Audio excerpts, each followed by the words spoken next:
Well, in other news, the Chief of Defense Staff, that's General Christopher Musa, has called on Nigerians to have love for and confidence in Nigeria and fight together for its peace and progress.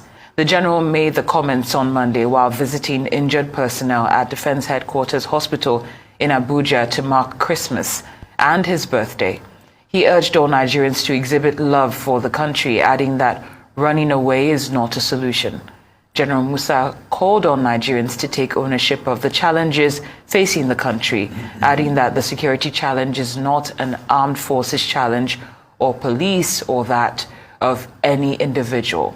Arise News analyst Dayo Shibwale joins us now to explore those comments. Good to have you, Mr. Shibwale. Good afternoon. It's a pleasure being here, Shibwale. Of course, before we get to this topic of the day, I don't think we can ignore the unfortunate passing of the former House Speaker and the Governor of Ondo State. Well, it is sad news at the Yuletide season. Yeah. But you see, death has no respect for seasons or power or individuals.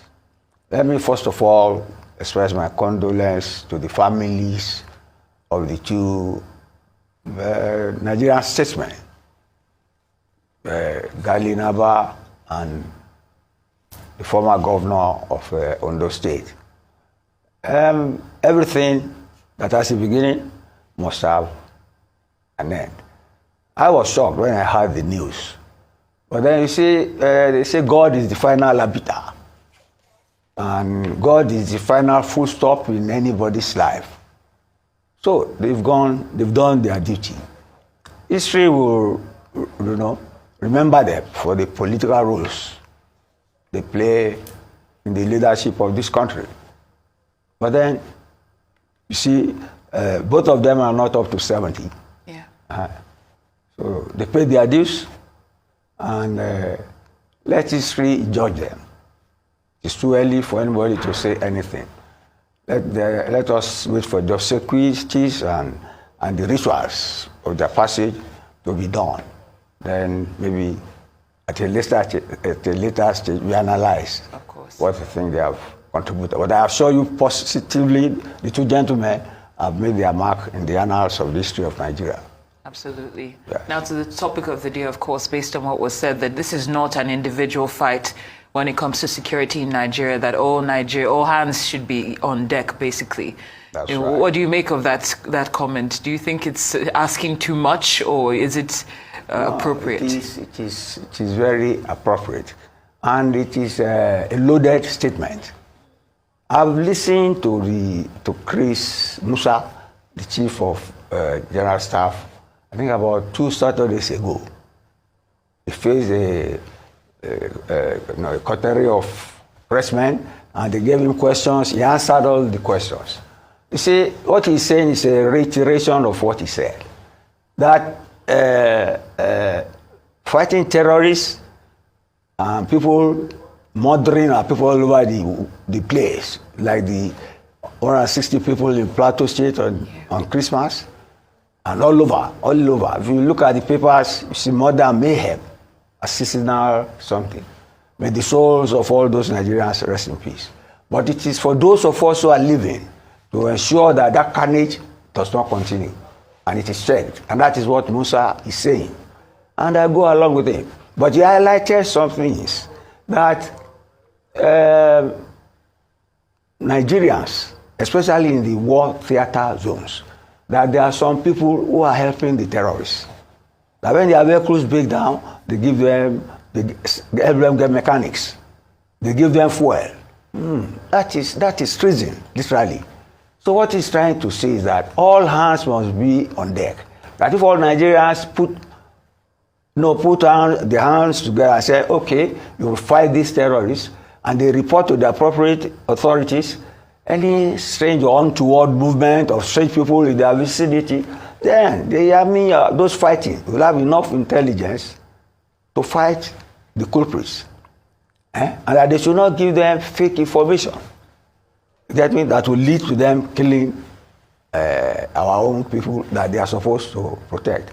And he went on to say one thing that is dear to me. You know what is happening, and he said it too, like what is happening between Hamas and the people in Gaza, that, you know, some of these terrorists in Nigeria use the same strategy of hiding among civilians and using them as human shield. And you know, when that arises, the human rights people, UN, they will come and condemn the soldiers. But he said his own people are well trained in the challenges of war. He put it, there was a technical something like this, that they are trained not to kill women and children and not to attack places of worship. So what he's trying to say, and again, he gave us our own bit of it to media people, that media people largely glorify the antics and exploits of terrorists. To some extent, I agree with him. Because if you have watched cases of terrorism all over the world, before you know what is happening, if there is a blast, something, they say somebody is claiming credit for it. Claim credit. Do you have contact with them directly? You see, and at times it has been disproven that those people claiming credit, you get me, had no hand in it. They just want to get publicity and enhance their notoriety. You get me? So what the chief of army, the chief of general staff is saying is that all hands should be on deck. The same thing, the chief of air staff was in Maiduguri.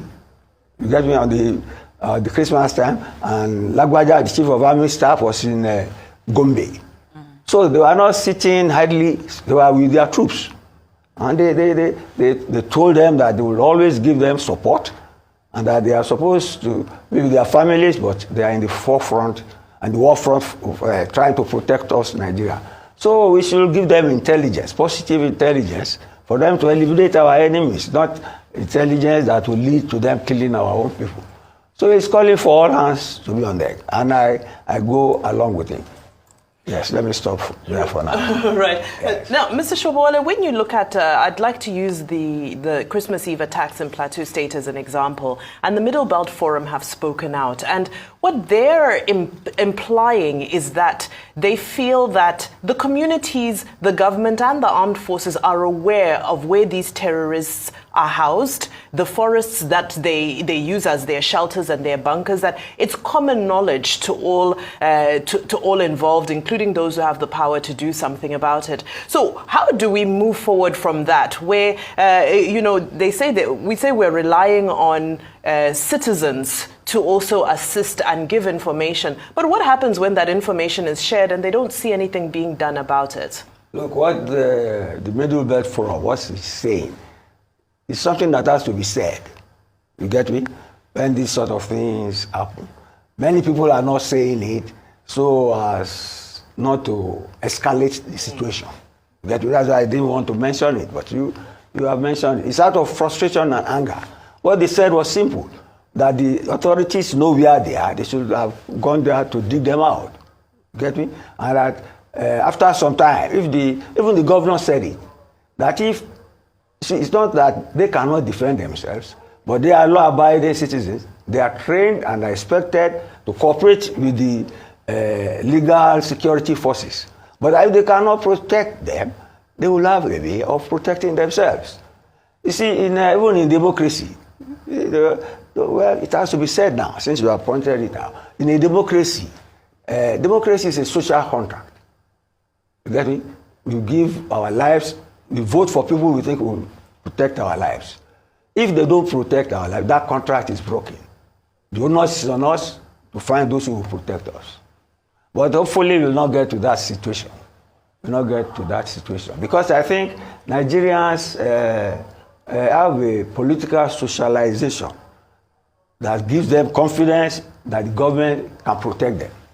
That's why they keep on believing in democracy. That's why they keep on protesting as at when necessary.